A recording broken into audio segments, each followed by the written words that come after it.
So welcome everybody. Here we are at the first talk in the Impact Fayette Prairie Chapters 2024 speaker series on climate change. We are very fortunate to have Dr. Zong-Liang with us tonight. You will have an opportunity to ask Dr. Yang questions at the end of the talk, and you're also welcome to type your questions into the chat during the talk. But during Dr. Yang's talk, please mute yourselves and turn off your video. And now it's my pleasure to introduce Dr. Yang. He is a professor in the Department of Earth and Planetary Sciences, Jackson School of Geosciences at UT Austin. His research focuses on understanding and modeling how energy, mass, and momentum are exchanged between land and atmosphere, and how to apply that knowledge to predict extreme climate events such as floods and droughts. His climate models are used by the U.S. National Center for Atmospheric Research, the U.S. National Centers for Environmental Prediction, the U.S. National Water Center, and other major modeling centers worldwide. And these predictive models have proven extremely beneficial in accurately forecasting extreme weather and water events, including recent Hurricane Harvey. He has authored more than 200 peer-reviewed journal articles, and his work is highly cited. At UT, he teaches classes on physical climatology, hydroclimatology, and land-atmosphere interaction dynamics. Dr. Yang's current research includes topics of local importance. He is currently collaborating on a project to create a model called a digital twin that will more accurately predict coastal storm surges.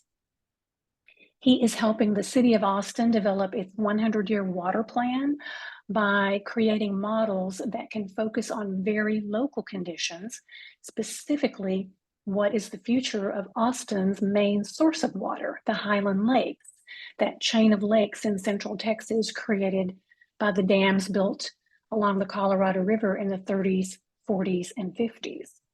And he is conducting research funded by NASA, focusing on how climate variability and human activities are impacting the northern Gulf of Mexico hypoxia dead zone. This is that area of the Gulf that can no longer sustain life due to low oxygen caused by nutrient runoff from land.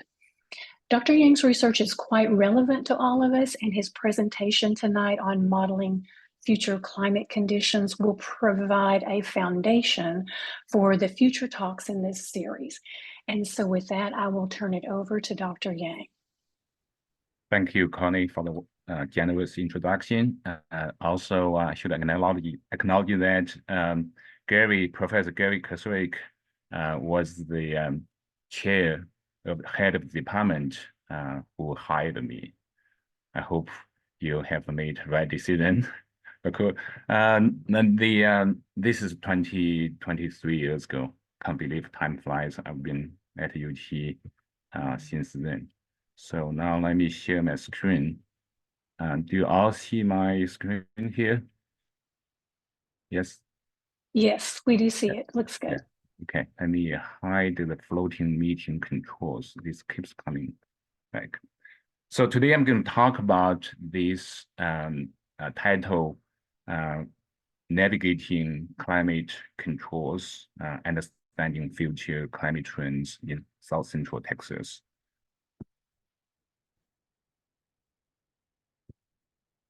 So the outline of my talk is as follows. I will begin by briefly providing overview of climate models, and then I will talk about the considerations in selecting the climate models for local scale applications. And I will talk about reasons for doing that, mainly based on our current work with Austin Water. Then we'll talk about future climate projections from these climate models, ranging from global scale to US, continental USA, as well as the Southern Great Plains. and Texas, and the Colorado River, which is one of river basins in Texas. I will conclude by a brief summary and closing remarks. Let me make sure this okay.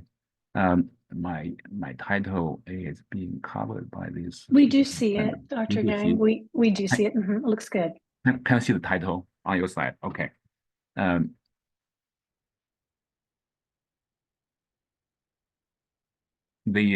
We know that the climate has been changing. This report, this chart is from the latest National Assessment Report, which is called fifth report for the US, which was released last year. You can see the temperature has been going up, which is in comparison with the global temperature, which is the black line. The USA temperature is in the blue line, and also can see in the high latitudes earlier past century, the regions for including Alaska or without including Alaska, you can see that kind of variability. So now question is, how do we know what will happen in the future? What does the future hold for all of us? To answer these questions, apparently we need to use computer models. This is one of the most powerful tools we have available. Speaking of climate models, these are mathematical equations representing the atmosphere based on first principles, conservation of momentum, which is also called Newton's law, and the conservation of energy, the second law of thermodynamics, and conservation mass, conservation water in 3 different phases in the hydrological cycle, and the ideal gas law or equation state. This is equations in the atmosphere. We also have similar equations for the oceans. We also have the equations for land surface hydrology, also for biosphere, for ice sheets, glaciers, as well as for sea ice. Having these models coupling land, atmosphere, oceans, biosphere, and cryosphere, snow and ice, which allow us to project what will happen in the future. Also will allow us to make informed decision based on the best model outputs available. Let's first look at briefly the history of these models. The climate models actually started in late 1950s or mid 1960s. At that time, the climate models are very simple, only has atmosphere and land and the ocean. And the land is linked with the atmosphere in a very simple way. And over time, you can see more and more components are included into the modeling system. Actually, the climate models are becoming Earth system models starting in late 1990s or early 2000s, because inclusion of carbon cycle as well as the human components such as urbanization, deforestation, agriculture, and irrigation, so on and so forth. And now we are in 2020s, in 21st century. The models are becoming at very high resolution. There's lots of discussions to move model to at kilometer scale, which requires really high performance supercomputing facilities. And now we are in the era of machine learning and artificial intelligence. So these tools are increasingly used in weather forecast and climate modeling. And I'd like to show this so-called digital twin or Earth 2. The Earth we are living is Earth 1. And in this virtual world, it's called Earth 2, which is the Earth climate digital twin, which is actively pursued by the you can see in this video in his company, and using new generation computer infrastructure such as GPUs instead of traditional CPUs. For more information, I'd like you to click this link and find out more about the current development. Climate models have become a big enterprise. There are about 3,000 models available worldwide from different modeling centers. There are quite a few in the US and many of them in Europe, and quite a lot of them being developed in China and elsewhere. So you can see these models are being used in many scientific investigations, like addressing clouds, general circulation, and studying paleoclimate, and studying air pollution and carbon cycle, and also even used for geoengineering, and also on different timescales, from seasonal to decadal, even longer timescales. And these models are managed by World Climate Research Program, and data sets generated from these models occupy huge storage. By storage, I mean the computer disk storage, which is a very high commodity in the climate modeling business. Without a powerful storage, and the model results will not be efficiently utilized. And these model outputs have been playing a central role in the ongoing Intergovernmental Panel on Climate Change reports, as well as on many other international and national climate assessments.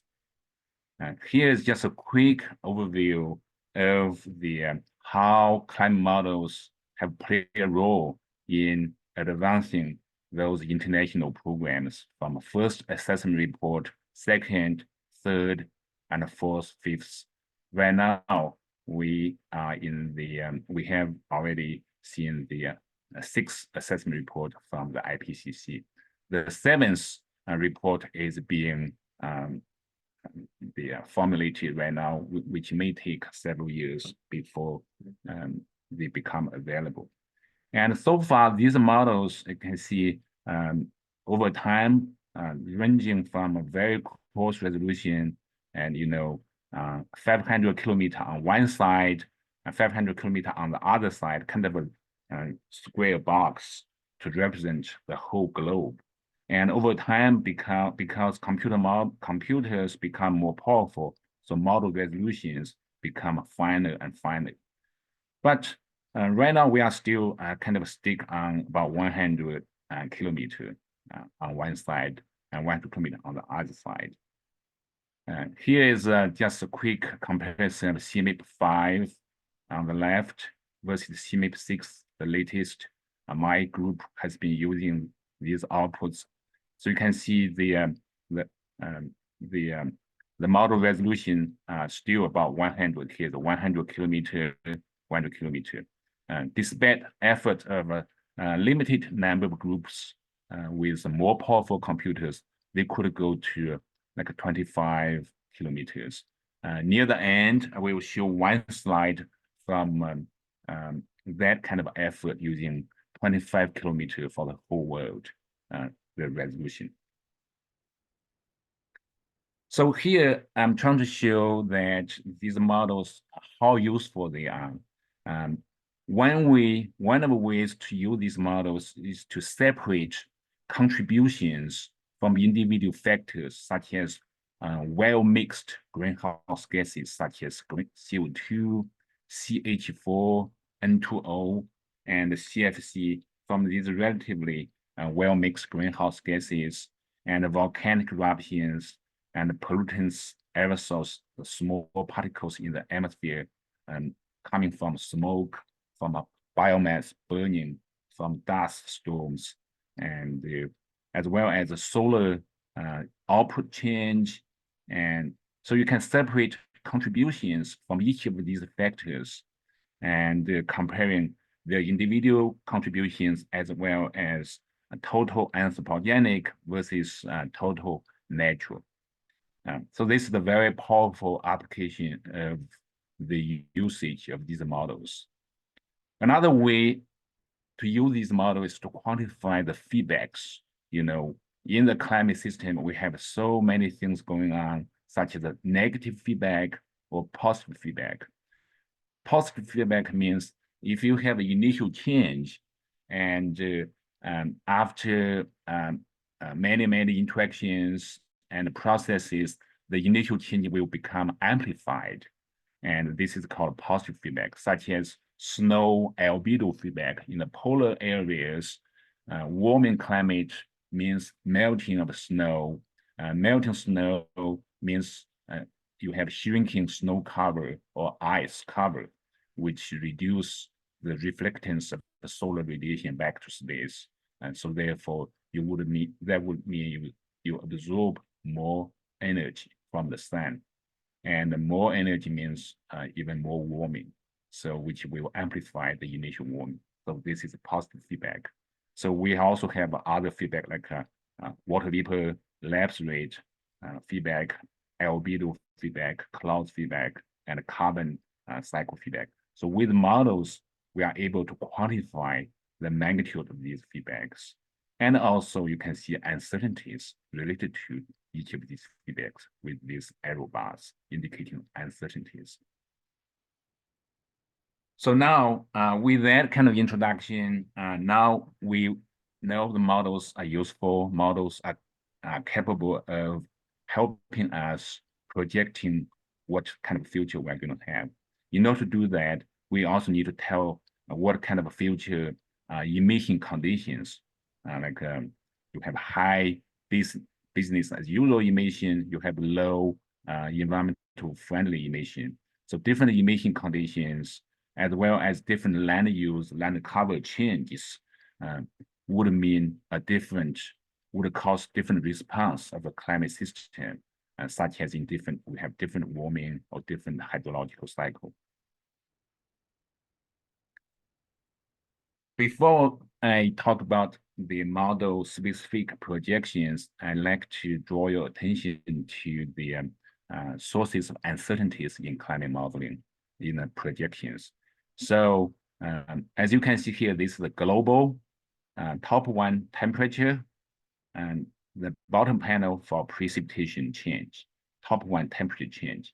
So you can see starting from present day, moving towards the end of the century, we know temperature will increase, but with different ranges of increase.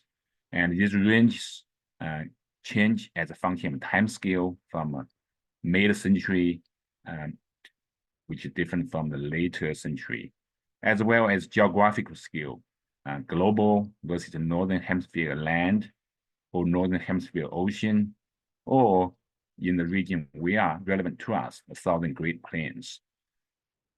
And also sources of uncertainty depends on the different aspects of a climate system, such as we here in the model language, we call it natural variability.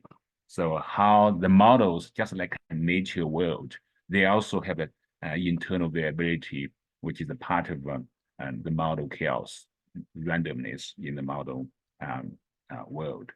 And the signal to the model variations, model variability also include also depends on model structure, how much physics you put into the model, as well as what kind of future conditions you give to the model. So you can see for different variables, and like precipitation is highly dependent on this, has a high internal variability, which is not surprising because in reality, we know precipitation is highly variable compared to the temperature. Okay, now let's move to another potential useful aspect of looking at model projections. One way is to see by the end of the century what kind of a warming level we'll have. We could have 1.5 degree warming by the end of the century. Right now, I hope everybody knows over the past century up to today, and the whole world every warmed by about 1.1 degrees Celsius, so which is less than 1.5. So right now we are 1.1 degrees Celsius warming, or 2.2 Fahrenheit.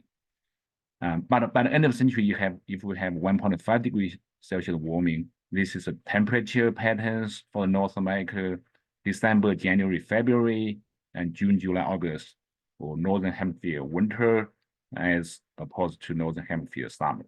And this is the precipitation and winter and summer. And this is for 2 degrees Celsius world and 4 degrees Celsius world. For temperature, it's almost warming everywhere, but with different degrees. You warm more in high latitudes.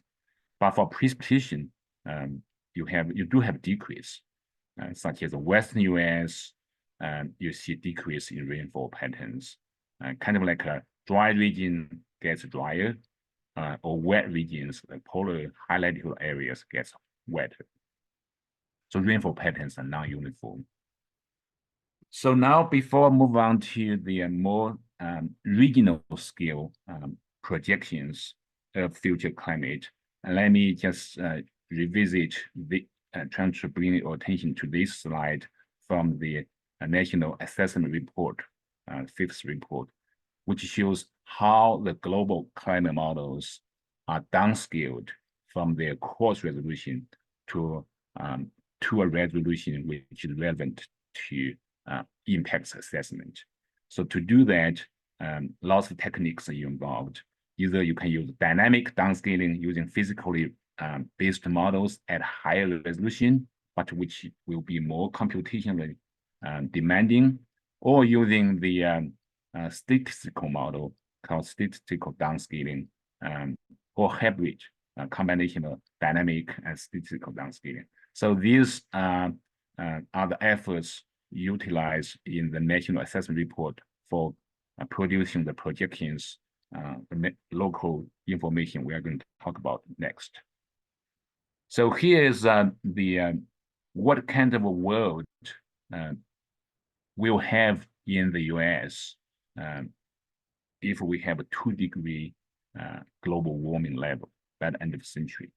So apparently we'll see warming everywhere, but the different regions will have different patterns. In this region, we are interested in Southern Great Plains. You can see in the 2-degree warming world, we are going to have about 8 more days above 105 degree Fahrenheit each year.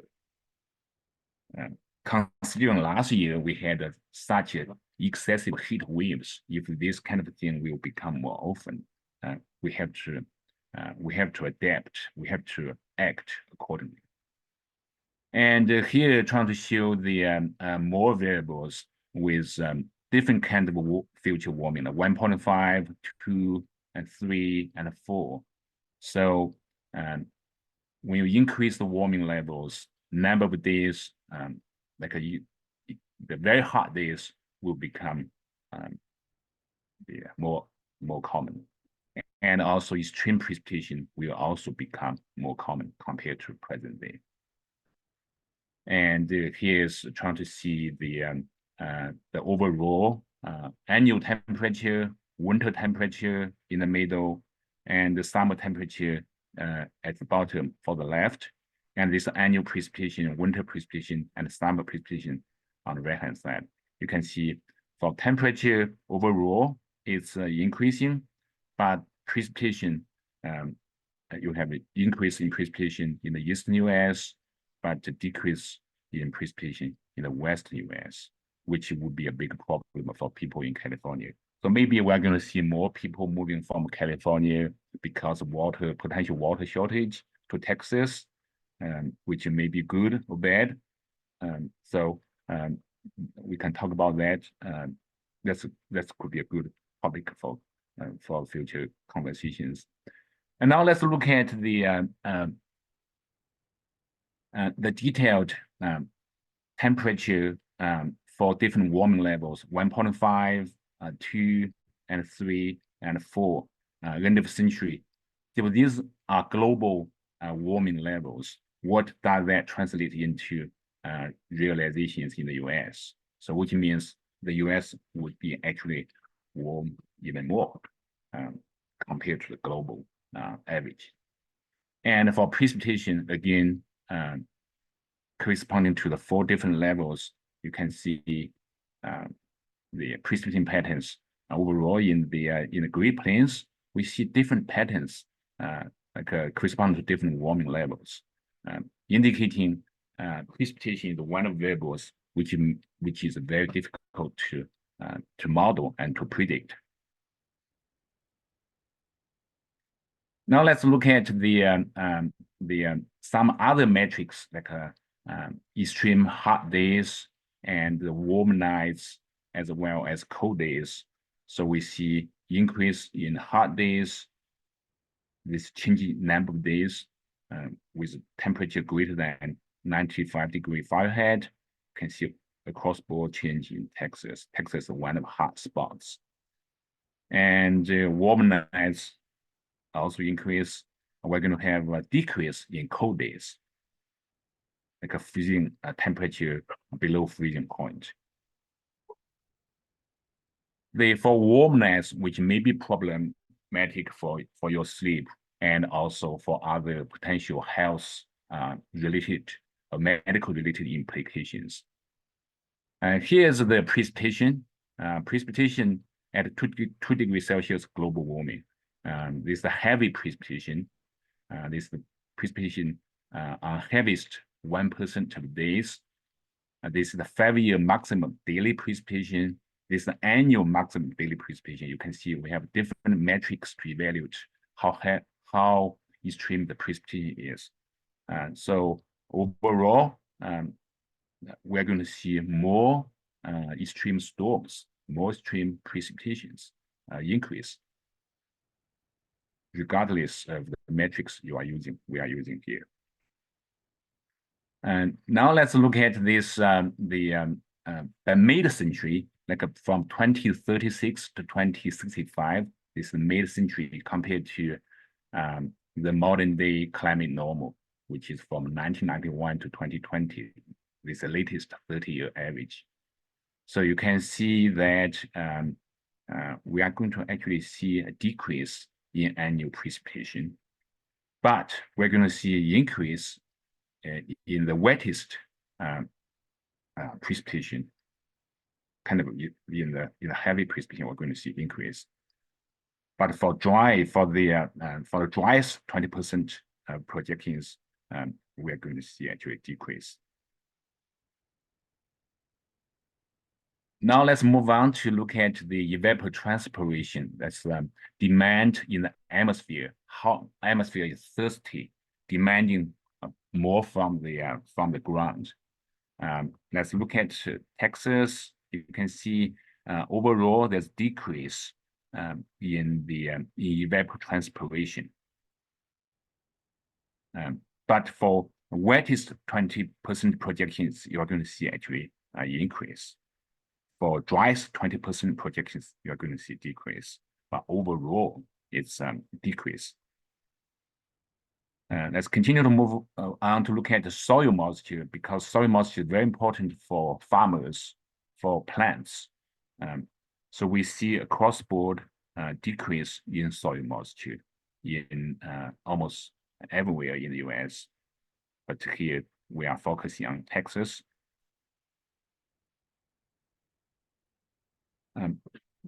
Finally, let's look at the runoff, which is important for river flow, for stream flow. This is the runoff projections, again, by mid-century compared to modern day. So we see the signal for runoff is mixed. You have increase and decrease. Later on, you are going to see from our in-depth analysis, runoff is one of the variables which is very difficult to simulate. And different models, they have different representation of the hydrological cycle, like a terrestrial hydrological cycle. They tend to have difficulties in making this variable robustly predict. So now let's shift from the regional continental USA to the Texas, to the region we are mostly concerned. Here, let me see how much time I have. I think I still have about 20 minutes.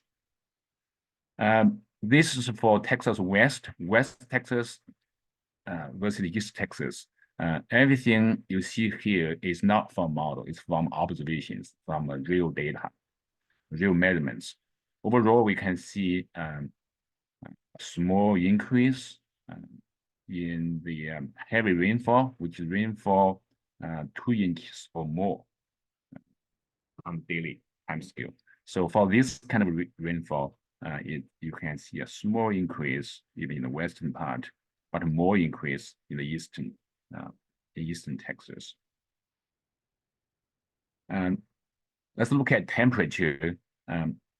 What you see is a historical record from 1900 to present day. This is a very small or increase in temperature.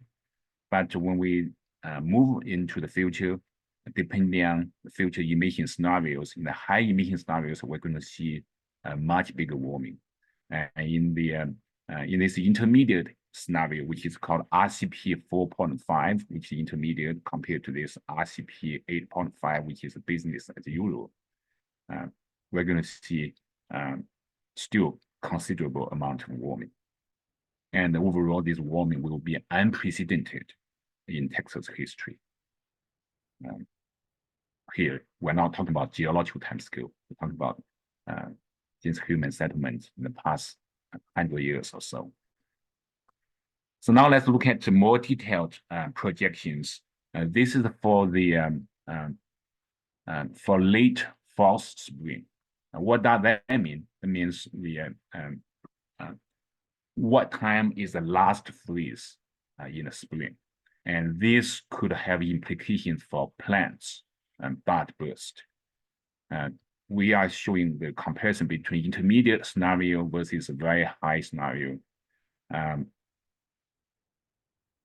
So for intermediate scenario, and as well as for high scenario, in southern regions, you see actual decrease of the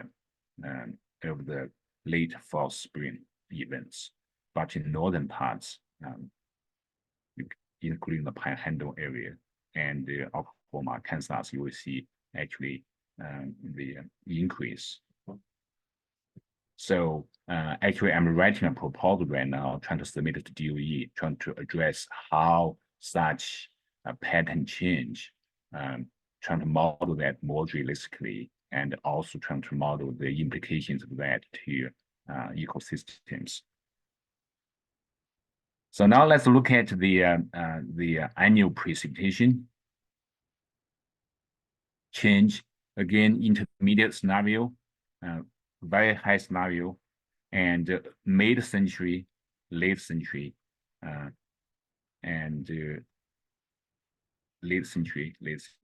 Overall, we see a drier mid-century projections in terms of rainfall change. You can see negative precipitation change in the regions of interest to us. If we look at the extreme heat, again, as we know already, this will become even much stronger. Also, depending on the emission scenario, depending on the time scale, near midterm, medium term, or end of century. So, so far, everything I have talked about is based on other people's work, based on a survey from the review from the National Assessment Report, which consists of hundreds of scientists who work together producing that report.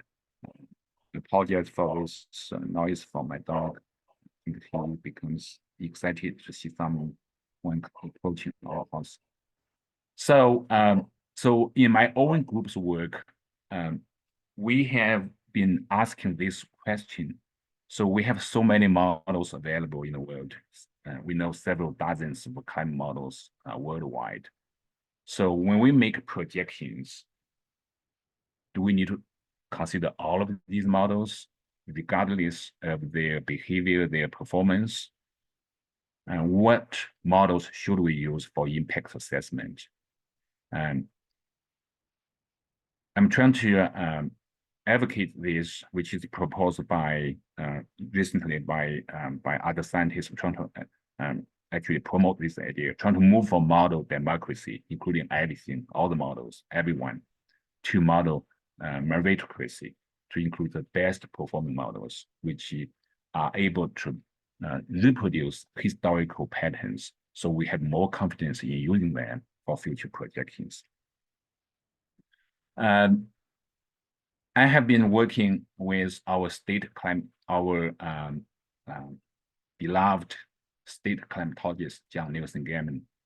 He's a professor from Texas A&M. Also, my own colleague, Jay, you will hear his talk next time, and there are several others. So in this paper, which is published a few years ago, we identified the issues in climate model projections.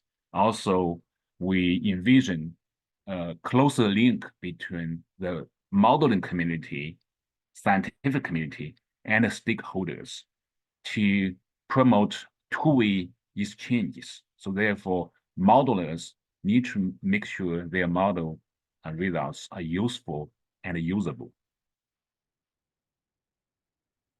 So in that, we propose to have more comprehensive evaluation of GCMs.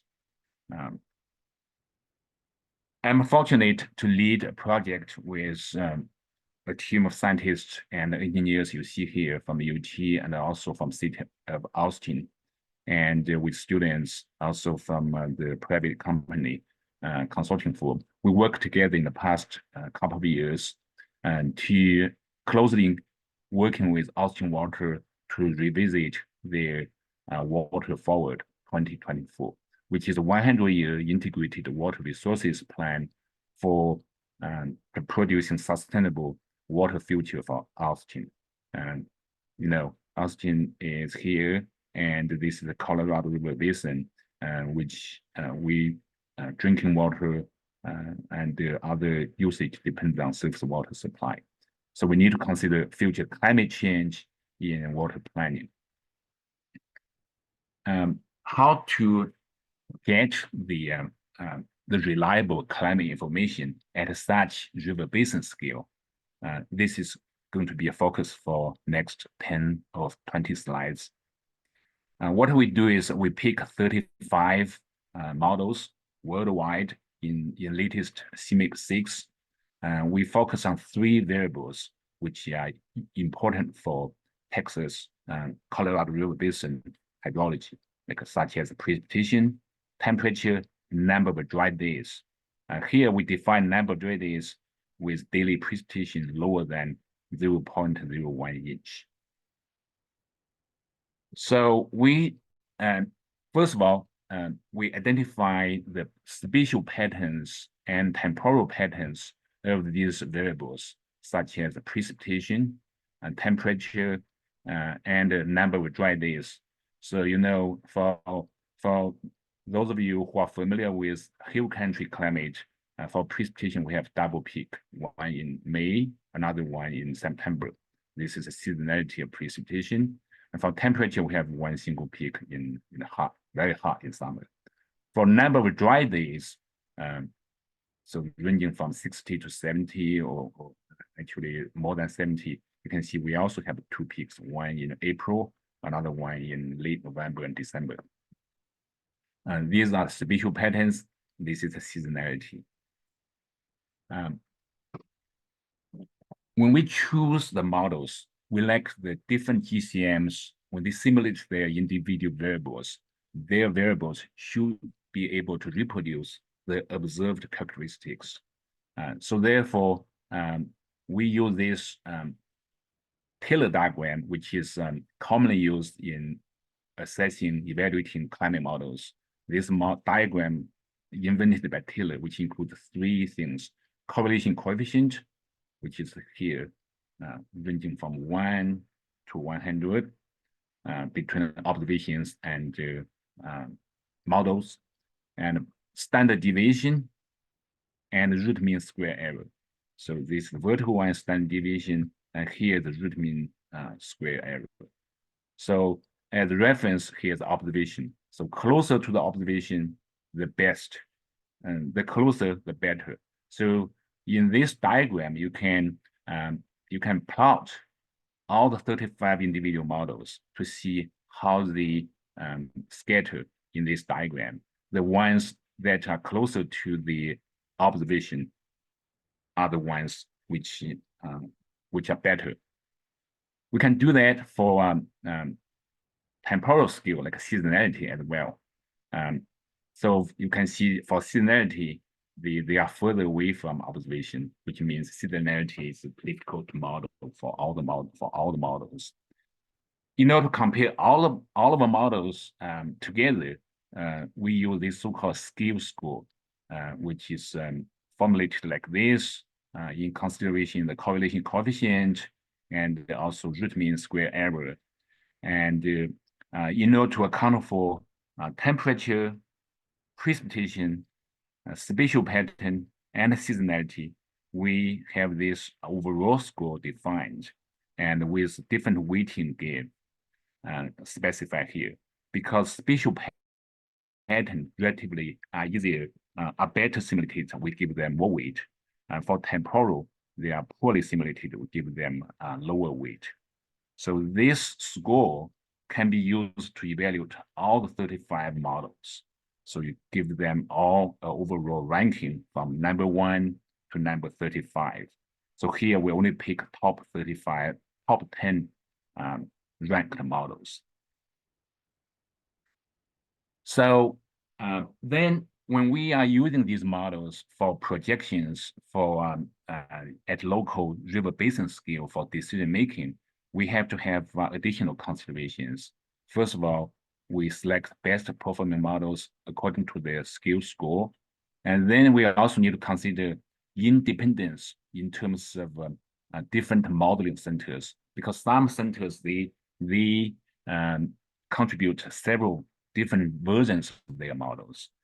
In that case, we only pick one. And also we avoid duplication models from the same modeling center. And also we try to incorporate 3 different scenarios: low emission scenario, intermediate, and high emission scenarios for daily precipitation, daily maximum temperature, daily minimum temperature, and monthly runoff. So with these considerations, we further narrow down the 10 models into 5 models. And these are the models from the United Kingdom, from France, and from Korea, from Australia, and from European Center. So those models for this river basin, they are the best models we have selected. And these are the components for each center. They have different what kind of an atmosphere model they have, what kind of an ocean model they use, what kind of a land model they use. So we can also compare the top 15 best performing models for the river basin versus top 15 models for the entire Texas. We also compare, pick the best performing models based on the temperature, precipitation, and number of dry days versus only only considering extreme precipitation only. So overall, we found the 5 best performing models were amazingly included in both cases. You can see the 5 models are included in both cases. And also it is gratifying, or it is very, very interesting to notice that the best performing models for the Colorado River Basin also agree with the overall the models that are used for Europe in studying like a storm track and ocean conditions and jet streams. So therefore, which indicate the hydrological features we are paying attention in the Colorado River Basin would, from the models, let me rewind. When the models are able to reproduce the hydrological feature in Texas, are all the models that are able to model the large-scale dynamics. So this is a very interesting finding we found here. Similarly, we found that the best performing models we selected are also exist in the models they pick for Australia. So that means those models, they are good for good reason. They are really robust. Let me skip this. So I'm going to move very quickly. I'm going to show the additional finding. So here we can see the temperature anomaly for the last century from different models. Overall, they are quite close to observations. And then for the future, you can see diverging near end of century for high emission scenario and low emission scenario. These are the kind of statistics for those models in terms of the number of dry days and the extreme rainfall, how they change in this river basin across different emission scenarios. We also develop the runoff model or stream flow model, trying to obtain stream flow for the Colorado River Basin and for the river networks based on the model projections. And we have methodology to account for the bias in the model simulations. I'll skip this, in order to selecting the best runoff models, we also utilize this so-called parameter called runoff elasticity, which is also called runoff sensitivity, how runoff is responding to a warming world, like here, how runoff change is responding to a temperature change. So with this, based on observations, you can characterize this runoff sensitivity across different river basins in the US based on observations. And then we can look at that using that metrics to evaluate the different models to help screen different models in the Colorado River Basin. I'm going to skip this, but just let you know we have done such work. And then we're trying to see how this the two examples of the models, even they have a similar atmosphere, but with different ocean model, different land model, how their projections of stream flow look like. You can see very different behavior from the two models, from the United Kingdom model versus from this Australia model. I'm going to skip this. So I'll move on to a summary.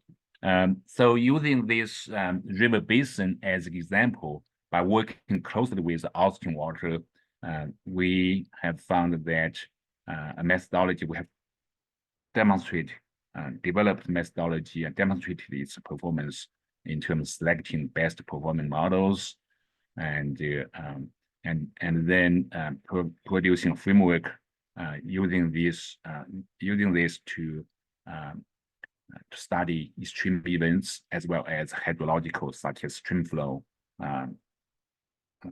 the derivations. This paper is being prepared to be submitted to Water Resources Research. And overall, after evaluating the National Assessment Report, we think there's much more work to be done to increase our confidence in these models and using these models for future projections, especially in Texas, as Texas is one of the hotspots in terms of warming. So we really need to know how ecosystems and hydrologic cycle responding to such warming. So to have more confidence in such projections, the comprehensive modeling evaluation is necessary. So we've been working with Austin Water allowing two interaction between modeling community and the decision-making community to come up with such a framework. Finally, I have time. I want to show what further work is needed. So the CMIP6 models we have talked about so far, even those models that have been used in National Assessment Report, as well as the Colorado River Basin analysis in our own group's work, which is based on 100-kilometer model. This is from NCAR, the US CESM, developed by National Center for Atmospheric Research. You can see this model has a poor representation of precipitation gradient compared to observations. Top two are observations from NOAA, also from PRISM. This using 25-kilometer, same CSM, but from low resolution at 100, now moving to a high resolution at 25-kilometer. You can see the precipitation gradient is much better captured. And this is consistent with another independent high-resolution regional scale meteorological model. If you look at the extreme rainfall, this is extreme rainfall ranging from 20 millimeter per day to 140 millimeter per day. That's really heavy rainfall, downpour. And this is the probability density. You can see that the observations are like this, but the coarse resolution models is like this. So coarse resolution models have very poor ability to capture extreme rain events.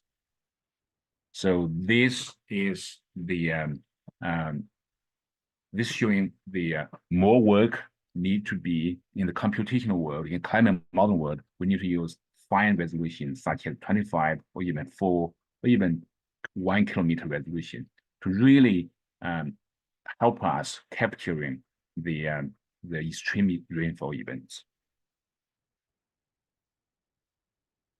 Okay, with that, I'll stop here. I'm happy to entertain any questions you may have. Thank you. Thank you, Dr. Yang. If you have questions, as we said, you can type them in the chat, or you can just raise your Zoom hand, or just speak up, unmute yourself and speak up and ask a question.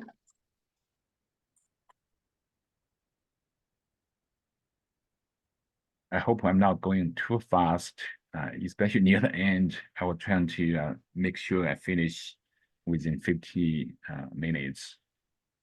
But if you have any questions, let me know. Yeah, thank you. Yeah, that was terrific and a lot of information. One question I had, oh gosh, we've got a hand raised. So Gary, your hand went up first. Go ahead. Yeah, just to kick this off, okay, Liang, I guess, tell me if I get this wrong, regardless of which model, the overall trend for our sort of South Central Texas is drier, more extreme rainfall events, more extreme heat days or more numerous extreme heat days, increase in the number of warm nights. This takes us into sort of unprecedented heat, historical wise, say within the last 100 years, a decrease in soil moisture. So to kind of circle back to the prairie realm, which a lot of us are involved in, and this would be agriculture too. I know seasonality is hard to predict, but in terms of the onset of warming, thinking that, seeds start to germinate, say, about 65 degrees, okay? So in terms of atmospheric warming, soil warming, what's the timing of that onset, okay? Does that occur earlier, at the same time? And how does that compare with changes in seasonality of precipitation? in Yeah. our, Yeah, thank you, Gary. Indeed, regardless of models and the results we have seen are consistent, robust. We are going to see a warmer Texas and drier. Yeah. But still, we have extreme events. Yes, can you hear me? Yeah. Yeah. Okay. And so my team also published some recent papers. We have looked at the so-called flash droughts. So how like excessive the heat waves or high temperature will demand more evaporation from the soil versus the like soil temperature warming. So together we're going to see the increased the number of flashy droughts. So that means droughts are coming on faster or more quickly. And this would have more implications for like plants, especially in the springtime, when some plants in the growing season, in rapidly developed droughts could be disastrous. Even they do not last like a year or season, but last just a few weeks, that could be disastrous for plants. So that's the kind of pattern we have to see. So maybe I haven't got time to discuss how exactly what this mean, how we should adapt, how we should plan accordingly. But that's the pattern we have noticed: the increased flashy droughts and flashy droughts like 5-day like develop in about 1 week or 2 weeks, quickly developing droughts. They can come on so quickly. Yeah. Okay. Thank you. I'd like to go ahead and let Bob go ahead and ask his question, and then I have a couple from the chat that I'd like to pose as well. Bob, go ahead. Yeah, Bob, go ahead. Yes, Dr. Young. Can you please put the NVIDIA link about the second Earth in the chat, because we can't, okay. From your slide. Okay. Yeah. Let me Appreciate it. Yeah. Thank you. You're welcome. So Okay. this one. Yeah. Okay. This link. Yes. Let me make this large. Let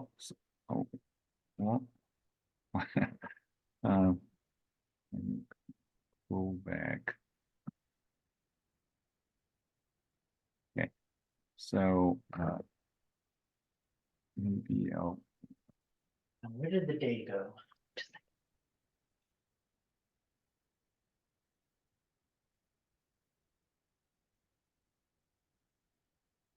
Can you see the link on your side?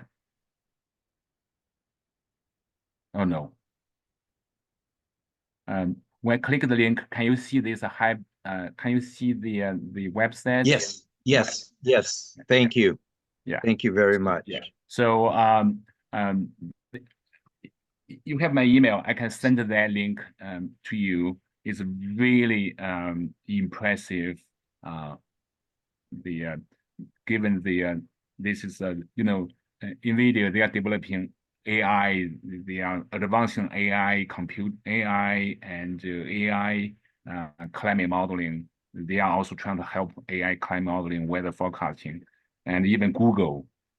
So it looks like maybe in the future, the big companies, they are going to do weather forecasting, hydrological modeling, and earth system and climate modeling as well.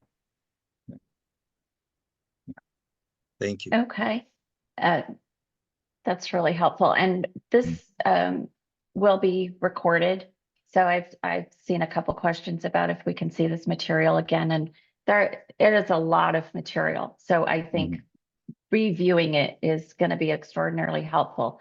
So that will be posted, and Connie, I'm sure we'll get that link to everybody. We do have a couple of other questions, so I'm just going to kind of work through them with the time we have left before people have to drop off. One of the questions was regarding selecting the best model on a regional scale. What do you recommend in terms of utilizing climate models on a global scale? should we evaluate the model at various locations and use different models for different locations? Yeah. The short answer is yes. And so different models definitely have different capabilities in different locations. That is one short answer. Another answer is some models, they are more robust than others, such as the so-called five best performing models we have selected just for the Colorado River Basin. Turn out they are also among the models that are best performing elsewhere, like in Europe, in Australia. So, which means those centers, they have spent decades of effort to develop those models. The models are more robust. You know, in IPCC, some models are just quickly putting the different pieces together. They participate in the model runs. Then they contribute their results, and you know, just like you're doing a homework, if you complete the homework in right before the deadline, versus you have spent lots of time to think, and the quality of the homework will be different. And Thank to you. add to that, yeah, that was a really great question. To add to that, do those best performing models change as they compare to real data? For instance, if you have a model that you've identified as best performing, does that, as you see the actual data, do you change what's considered best performing? Yeah. So those best performing models, we derive that conclusion based on comparison with the historical data, the like decades or century-long data sets. Like in this case, for Colorado River Basin, based on the temperature, precipitation across the basin over the past like 80 years. So next is we could use these same models to look at like on relatively short time scale, like next year, next couple of years, when we have new data. So this is good. This is a good project, and that's why I'm actively recruiting new students to join me. Actually, I just have a new student who I think he's also listening today. He continued this work. So we are fortunate to continue this project with Austin Water.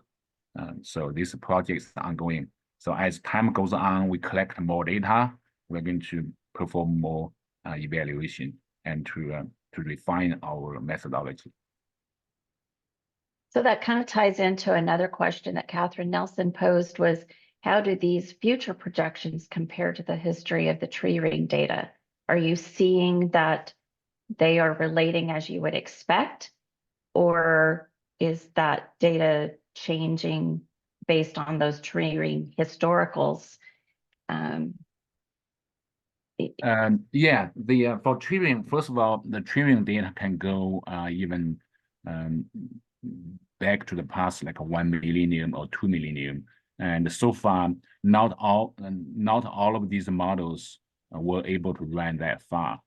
For this IPCC CMIP models, only some of the models were willing to participate in the paleoclimate studies. So we need to look. That's a different data sets. We need to visit them and to analyze them. But this is a good question. Yeah, thank you. Yeah. Thank you for giving me more homework. Yeah, you needed more work to do, right? Yeah, we need it. Yeah. Harvey and Jackie asked, can you explain more about why the models have such difficulty with the hydrological cycle? Yeah. So so first of all, the models, you know, by design is relatively easy to model wind patterns, like large scale circulation patterns. And but if you talk about hydrological cycle involving clouds and evaporation, and these are small scale features. and like evaporation occurs on nano scale, like transpiration from plants, from stomates on the leaf of plants, on the surface of a plant, leaf surface, also nano scale. So these processes are difficult to parameterize at the model resolution, which is even at a 1 kilometer by 1 kilometer resolution, it's difficult to mathematically or statistically represent nanoscale processes. On the other hand, wind and are relatively easy to represent. That's why the hydrological cycle gives us most problem, the terrestrial hydrology, and even within cloud microphysics, and within the plants, ecosystems like transpiration, photosynthesis, are really difficult to model. However, I don't have time to talk about another project. My team has developed a so-called multi-hypothesis or multi-physics parameterization, which give us a powerful tool to deal with uncertainties coming from a multi-scale, like a fine scale, intermediate scale, and large scale, how different scale and different features interact.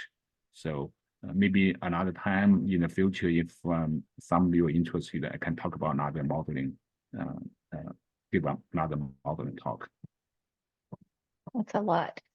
And then David asked, are there particular aspects of your research that are especially concerning to you for Texas?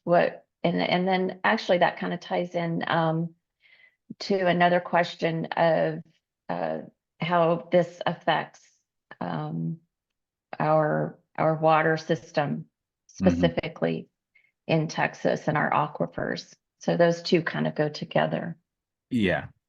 So I have ongoing interest to model the so-called total hydrology, the entire hydrological cycle, linking the aquifer and the vidal zone, as well as surface water, rivers, lakes, and ecosystems, as well as human management of water, irrigation.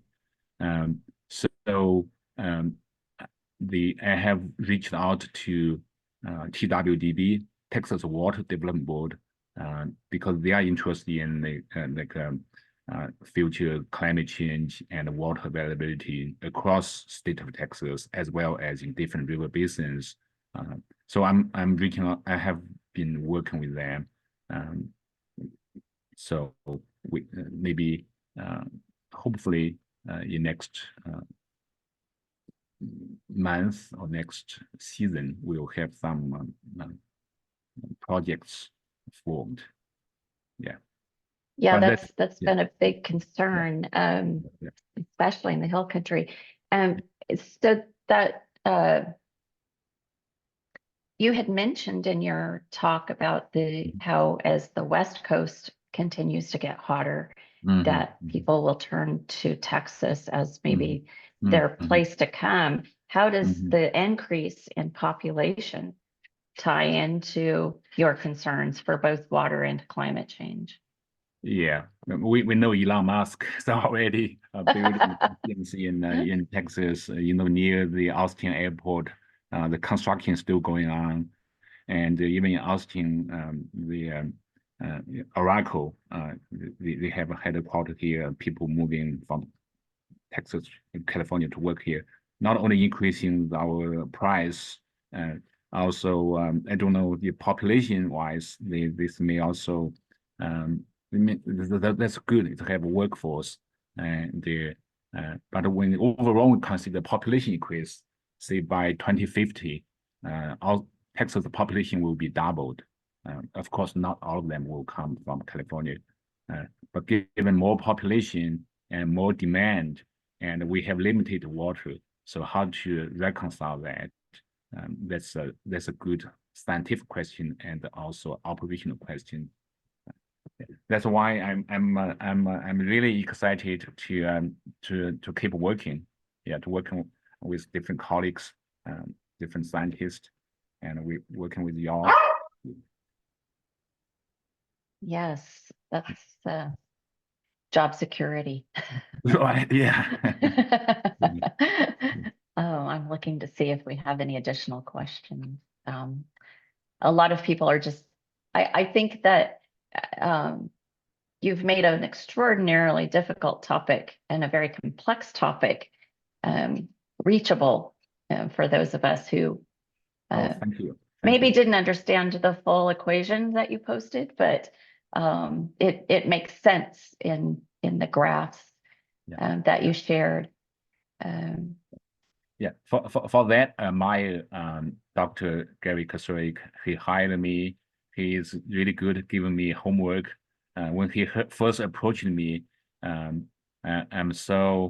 think I was first to respond to his email. I think within a few minutes, he picked me to be the person to give a talk. I really appreciate Gary. Yeah, thank you. Yes. And then one last one I noticed was your thoughts on quantum computers. How will that affect your modeling? Yeah. Computers are in climate modeling or in computational geosciences. The power or the computer is really hard commodity, the word I'm trying to say. So at UT, I'm really fortunate we have Texas Advanced Computer Center. Since I came here, we started to have Lone Star, Ranger, Longhorn, Stampede, all Texas names. The name supercomputers for these names.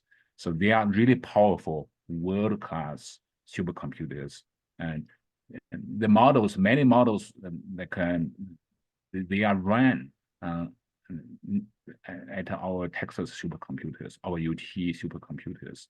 So these are really important. And now we are moving to from CPU to GPU. So which is a challenge for us to develop new computer code. And so all the codes like a Fortran, right now we're still using Fortran, and quickly they may become out of date or legacy code. But each climate model is about millions of lines of code to rewrite this legacy code using new language such as Julia or for GPU would be a huge, another huge task. Could be a job security for many computational minds. Right.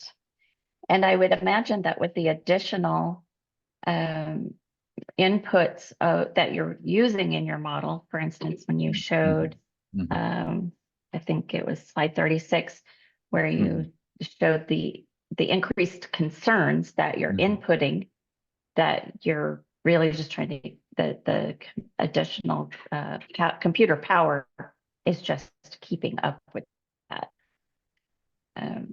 Let me move and on being able to manage all of that input. Yeah, let me move on. Yes, that one.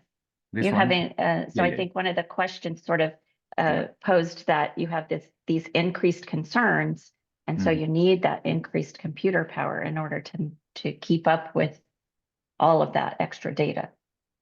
Exactly. So exactly. Yeah. very interesting. Like data and as models become finer and finer, and we have more questions identified, and we have more tasks we need to give to these models. Yeah. So is there additional data? I'm sorry, I didn't mean to interrupt. So is there additional data that field citizens can contribute to these, or are these solely coming from the scientist community? I see which one you are. I think the one I have from our state climatologist Zong-Liang Gammon, the paper we wrote together. This one, right? So which requires the two-way interaction between climate modelers or climate scientists and the citizen scientists or stakeholders So we work together to make sure results from the models are directly relevant, useful, and could be directly utilized. Right. Yeah. Yes. Yes. Thank you, Andy.